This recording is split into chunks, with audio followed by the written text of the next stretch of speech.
mayoritas itu senang semua karena sama-sama diajak mengawal bangsa ini, diajak mengayomi semua masyarakat. Tapi kadang-kadang masyarakat ngeritiknya, jenenge kiai diselani menteri ya seneng presiden. Padahal yang selani kiai itu ya mulai KUA, Kapolsek, kepala desa, RT, Mudin.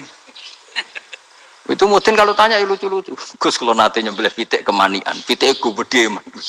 Akhirnya Gus ngerti nak kemanian langsung tak sebelah meneh. Terusane gue sah tau. Ribet. Ya tak jawab, lah pitik masih gue jek urip to ora. Terus urip Gus, wis sah cara madzhab Malik kerja urip. Karena itu ada perdebatan antara madzhab Malik dan madzhab Syafi'i. Nah, cara Imam Syafi'i itu agak ketat. Hewan yang punya kehidupan sudah muttoribah, misalnya ayam jago, contohnya harus jago, karena kalau ayam kecil diikhlaskan haram. Jadi, yang cilik wae kan gitu. Fikih itu ya, fikihnya orang Indonesia itu pecundang. Kalau ayam kecil nggak ditanyakan, mate ra wis. Kalau jago ditabrak truk kejet-kejet. Andai kan nggak disembelih pun mesti mati. Itu cara madzhab Syafi'i itu haram. Karena penyembelihan ini tidak menjadi penyebab kematian, tapi memang karena kecelakaan tadi. Cara madzhab Imam Malik enggak. Andai kan nggak disembelih, matinya kan 2 menit lagi atau 1 menit lagi. Andai kan nggak disembelih, berarti mati sekarang itu bawaan pisau apa bawaan kecelakaan? Ya sudah halal gitu caranya. Nah akhirnya ya saya bilang ya sudahlah kita semuanya mati. Jadi cara debat, cara Imam Syafi'i enggak, cara berpikir itu sudah tidak kehidupan yang normal. Yang dimana-mana penyembelihan itu mematikan yang hidup normal. Jadi agak ketat. Sehingga dalam contoh kemanian, kalau dalam bahasa Jawa nyembelih agak sempurna, terus pesonya jatuh atau apa itu, kalau pakai madzhab Syafi'i agak kesulitan.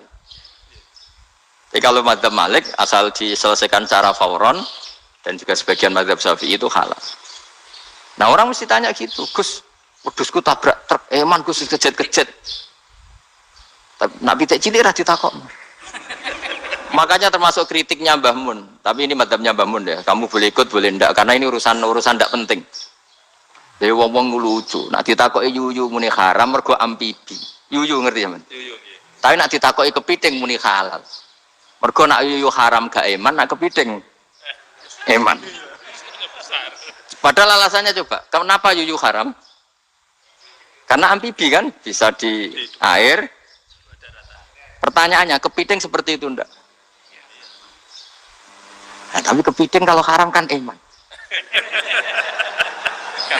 Karena besar kan. Kalau yuyu silakan haram kan itu. Artinya apa? Fikih kita ya agak-agak pecundang gitu, agak-agak pertimbangan. Iya, ini lucu kan? Kualitatif. Coba alasannya yuyu haram karena apa? Amfibi kan? Hidup 2 alam. Pertanyaannya kepiting seperti itu enggak? Iya, kenapa kalau orang tanya, yuyu haram apa halal? Rata-rata jawab haram. Tapi kalau kepiting mulai khilaf. Loh mestinya kan sama kan? Nah itu. Iya tadi. Saya juga sering melihat tonggo-tonggo itu. Ayam cuwilik sama ini ketabrak truk. Enggak ada yang tanya.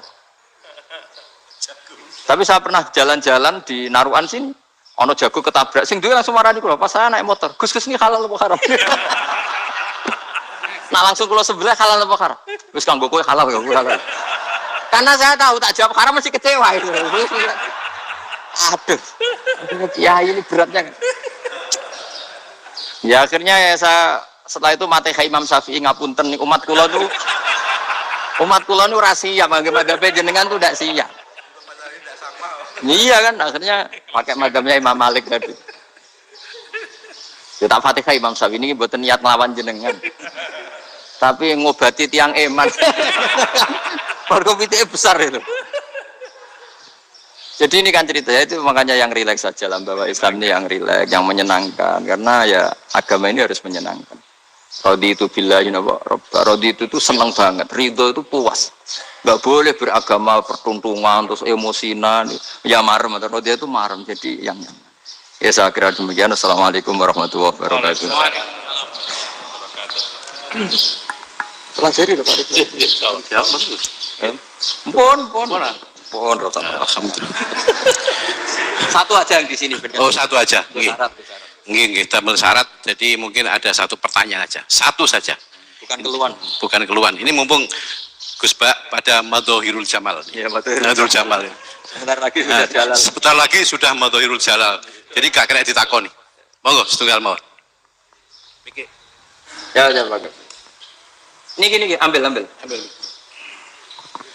Nggih. Ampun dawa-dawa terus ya, Gus. Ya jagal-jagal. Assalamualaikum warahmatullahi wabarakatuh. Saya Fadil, alumni Unisma yang kuliahnya paling lama. Masih di jalanan. Gus, pertama saya muhibin jenengan ngikuti 3 tahun terakhir kayaknya. Sepertinya ketika Mbah Hasyim Asy'ari hadir di tahun 1900-an sampai mendirikan itu kok suasananya sama seperti Gus Baha hadir di tengah-tengah situasi genting Indonesia ini. Saya kira yang memunculkan nama Gus Baha di banyak media online yang saya amati itu malah awalnya dari kelompok bukan kita gitu. Dan itu kami melihat bahwa apakah nanti 1926 dan 2026 satu abad NU, saya kok termasuk orang yang punya apa ya semacam harapan gitu. Gus Baha bisa, ya mungkin kalau beliau Mbah Hasyim Rois Akbar, sekarang Rois Am, nanti ada istilah barulah tengah-tengah antara Rois Am dan Rois Akbar. Karena setiap satu abad harus ada mujadid dan kami berharap Kamu aja tak angkat.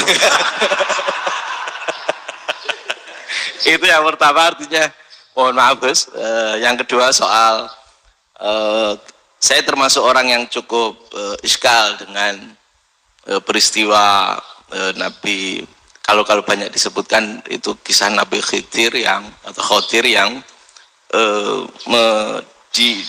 dari 3 cerita itu hanya satu cerita yang saya masih agak bingung soal di situ anak kecil itu pakai kalimat, kalau di Al-Quran itu pakai kotala, jadi pakai anak kecil itu dibunuh seperti itu.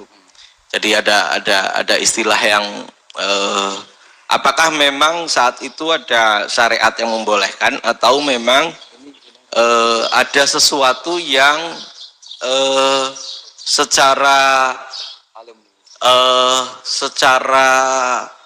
dari Allah Subhanahu wa taala memang itu dibolehkan untuk Nabi Khidir. Jadi di antara semua cerita itu saya yang agak iskal yang itu. Kalau yang kisah soal membocorkan itu mungkin masih bisa masuk ya, tetapi apakah sudah ada ilmu psikologi yang sangat tinggi sehingga kalau ada anak-anak yang idiot itu atau apapun istilahnya yang sekarang itu boleh dilakukan tindakan gitu. Nah ini saya lebih provokatif dari Pak Rektor biasanya. Artinya mohon maaf karena pemahaman saya ada 2 pendekatan ilmu yang masuk, satu seperti Nabi Musa, yang satunya seperti Nabi Khidir. Mudah-mudahan ada sedikit penjelasan. Siap Gus, terima kasih. Dan yang terakhir mudah-mudahan karena Indonesia situasi terakhir saya kira kita ketahui lagi pandemi seperti ini Gus, jadi saya juga ingin pendapat Gus Baha, apakah ini situasi pandemi corona itu Allah sedang Madhohirul Jamal atau Madhohirul Jalal? Terima kasih. Assalamualaikum warahmatullahi wabarakatuh. Assalamualaikum. Monggo langsung mawon Gus. Ini provokatif ini kayak. Loh di situ aja kamu tanya kok terus mirip. Siapa Fadil ya? Dari peternakan ya? Tapi mau ngomong tafsir itu. Mulai kacau peternakan ngomong tafsir ini mulai. Nggak, ini ada yang hafal Quran ngaco, paling nggak setengah hafal. Nggak yang dari Unisma. Nggak begini, ayat itu kan ditutup Wa ma fa'altuhu an amri, ya saya maknani wa ma fa'altu lan ora nglakoni ingsun hu ing kabeh sing kasebut an amri mergo kepinginanku ingsun. Jadi saya melakukan itu semua bukan karep saya sendiri. Jadi Khadir sendiri itu kamu untung tidak nekuni tafsir. Kalau nekuni tafsir yang kamu soal bukan Nabi Khidir, karena Nabi Khidir hanya satu orang. Yang kamu soal harusnya Israel. Wah itu tidak rektor, tidak kiai besar, tidak siapa saja dihabisin itu. Kenapa Israel tidak kamu tegur? Gimana hukumnya qatlul mukmin? Kenapa Israel tidak kamu masukkan ayat wa may yaqtul mu'minam muta'ammidan fajazauhu jahannamu khalidan fiha. Ingat ya Israel. Iya kan? Nah, Israel melakukan pembunuhan itu, kadang yang dipateni nyuwun sewu orang soleh betul. Tapi wae kabundut ya itu Israel juga tidak atas pilihannya, tapi karena perintah. Nah, Khadir itu bukan nabi syariat, kira-kira mirip kayak Israel, karena beliau bukan nabi syariat. Jadi ini agak aneh, ini kan orang nekuni tafsir kayak saya sampai berjilid-jilid kitab. Saya kemarin mata saya agak sakit karena saya nangis itu sudah 2 hari. Bukan mikir sampean, tapi mikir ilmu ini harus ada yang mempertahankan. Karena apa ya, nekuni ilmu itu kan ribet. Kalau yang nekuni ilmu terus dosen terus rektor itu ya agak ada fasilitasnya. Kalau nekuni ilmu kiai itu naruh keramat kan taqabbalallahu minna minkum taqabbal ya karim. Iya, tapi saya alhamdulillah keramat jadi ya tetap hidup itu. Saya ulang lagi ya. Harusnya Mas Fadil itu kalau nekuni itu yang disoal itu Nabi Khidir. Nabi siapa? Apa malaikat siapa? Israel. Karena itu korbannya lebih banyak. Pertanyaannya, Israel kena enggak oleh aturan ayat wa may yaqtul mu'minam muta'ammidan fajazaahu? Kan enggak.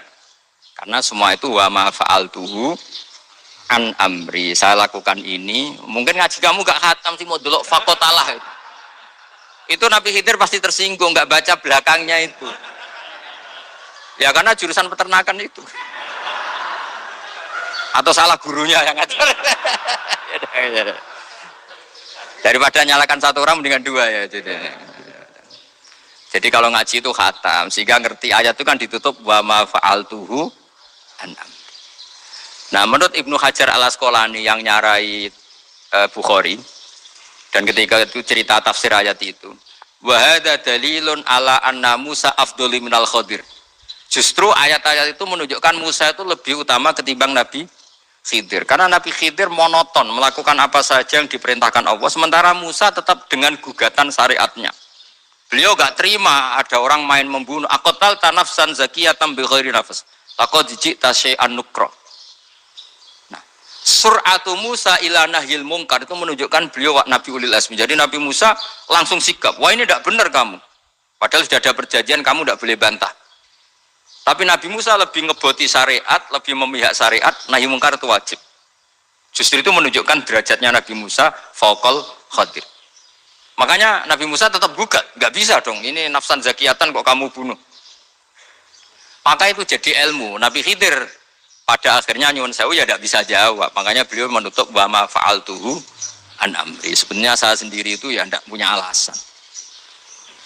Jadi kalau Israel kamu tanya, ini gimana ini? Wong melarat mulai cilik, meh sugih mbok pateni. Mbok yo baro ben sempat sugih itu. Ini kuliah paling lama, urung sempat urip penak. Nah itu kan mbok yo mateni wong kira-kira nek wis sempat mapaan sempat. Lho andai kan Israel pakai aturan syariat kan mateni orang kan ya dikira-kira lah. Jadi itu tidak ada hubungannya tadi dengan ilmu yang kamu katakan urusan psikologi, anak itu tetap semuanya haram dibunuh, nggak boleh. Ya jadi tetap, makanya ini pentingnya ngaji khatam itu tadi. Jadi pada akhirnya Nabi Khidir itu ada punya alasan, hanya ngendikan wa ma fa'altuhu an amri. Pada akhirnya yang paling pokok yaitu semua ini saya lakukan, saya sendiri itu tidak tahu karena perintah. Jadi untung kamu nggak nyoal Nabi Israel. Kalau nyoal diincem ribet kan. Ini orang tadi pas seminar Gus Bak ngeritik saya. Wah. Jadi itu pinter kamu. Yang kamu soal Nabi Khidir. Ya, jadi enggak itu. Ya karonya Ali Surah resiko tinggi itu, resiko tinggi. Tapi yang jelas gitu ya, makanya tradisi pesantren seperti ini harus terus. Karena yang punya tradisi khatam. Saya tuh kalau ngaji kitab udah khatam tuh tersiksa karena tadi. Kadang-kadang yang depan-depan tuh tidak jawaban. Jawabannya di belakangnya tadi. Wa ma fa'altuhu an'am. Dzalika ta'wilu ma lam tasti alaihi sabra. Jadi ya sudah kira-kira seperti itu. Wajar kamu tidak sabar, wajar kamu tidak itu memang saya sendiri sebenarnya juga paham itu. Jadi cara bahasa Jawa deh.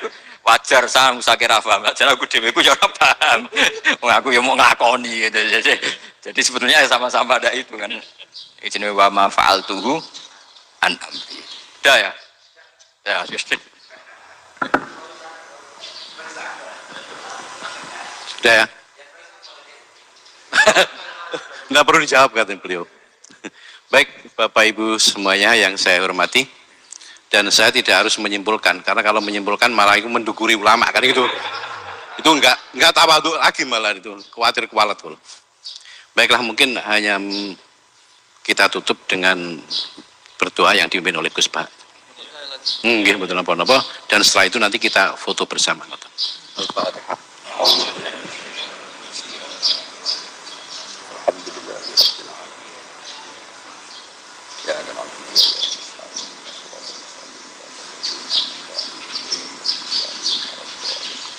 Rahmatuka ya Rasul ya syakuru masalli wa sallim ala sayyidina Muhammad wa ala alihi wa sahbihi. Wa ja'alna mutawatina fika mutahakina fika mutabadilina fika mutanasirina.